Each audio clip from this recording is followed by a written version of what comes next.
बिस्मिल्लाहिर्रहमानिर्रहीम। आज हम देख रहे हैं कि हमारे शियों में दो चीज़ें बहुत बुरी पैदा हो गई हैं जिसकी तारीख, कुरान, रिवायात, आया सब ने मजम्मत की हैं। वो दो कौन सी चीज़ें हैं? एक है इख्तलाफ, दूसरे मुनाफिकत। और दोनों वो चीज़ें हैं जो शियों को, उम्मत मुस्लिमा को पस्ती की तरफ लेकर जाती है। चाहे कोई भी ख़ानदान हो, कबीला हो, फैमिली हो, या कोई भी भाई बहन हो, या कोई भी रिश्ते अजीज और करीब हो, अगर ये दो चीज़ें पाई जाती हैं तो वो इंसान कभी भी तरक्की नहीं कर सकता।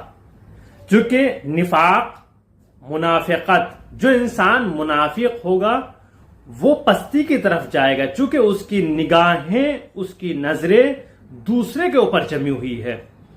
अगर वो जितनी निगाहें दूसरे के ऊपर जमा कर रखे हुए है अपने आप को सुधारने में लगाए तो वो उरूज पर पहुंच सकता है और कामयाबी हासिल कर सकता है।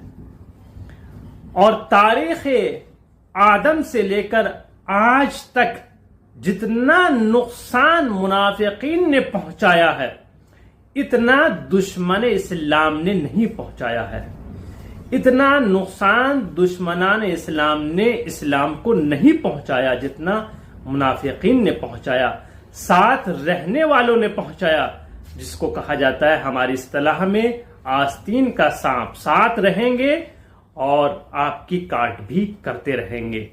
और मुनाफिकीन के ऊपर एक सूरा कुरान मजीद में मौजूद है जिसको सूरे मुनाफिकून कहा जाता है। सबसे ज्यादा नुकसान इस्लाम को मुनाफिकीन ने पहुंचाया। इसी तरीके से इख्तलाफ, आपस में इख्तलाफ फैलाना, जबकि कुरान कह रहा है वअतसिमू बिहब्लिल्लाहि जमीअन, आप मुत्तहिद होकर कदम बढ़ाइए, लेकिन हम इख्तलाफ फैला रहे हैं। आप आज हर कौम में, हर कबीले में, हर खानदान में देख सकते हैं। और जहां जहां इख्तलाफ पाया जाता है वही कौम पस्ती की तरफ जा रही है। जहां पर इख्तलाफ नहीं है वहां इत्तेहाद होगा। जब ये दो चीजें हमारी कौम के दरमियान से खत्म हो जाएंगी तो हमारी कौम उस दिन मंजिल कमाल पर पहुंच जाएगी। हमारी कौम उस दिन तरक्की की तरफ पहुंच जाएगी 100%। ये मेरा चैलेंज है। तारीख यही कहती है, कुरान यही कहता है। इस पैगाम को जरूर नश्र करें।